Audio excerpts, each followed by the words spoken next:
رزق انسان کی زندگی کی ضرورت ہے. کون ہے جو رزق نہ چاہتا ہو؟ پرندے بھی صبح سویرے رزق کی تلاش میں نکلتے ہیں. انسان، جانور سب رزق تلاش کرتے ہیں.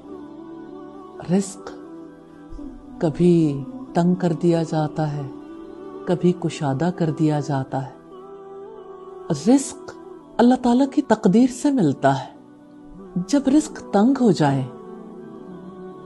جب لوگ جاب لیس ہو جائیں، جب لوگ مشقت اور مصیبت میں مبتلا ہو جائیں تو کیا کریں؟ رسول اللہ صلی اللہ علیہ وسلم نے فرمایا، نوح علیہ السلام کی وفات کا وقت قریب آیا تو انہوں نے اپنے بیٹے کو بلا کر نصیحت کی کہ ان کلمات کا ورد کرتے رہنا، یعنی سبحان اللہ و بحمدہ.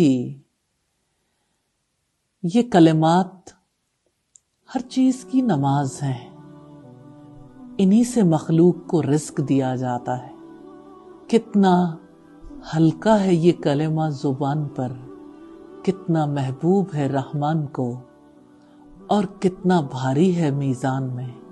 اللہ تعالی ہمیں توفیق دے کہ ہم اس کی حمد اور اس کی تسبیح بیان کرنے کے قابل ہو جائیں. دنیا کا رزق بھی، آخرت کا رزق بھی.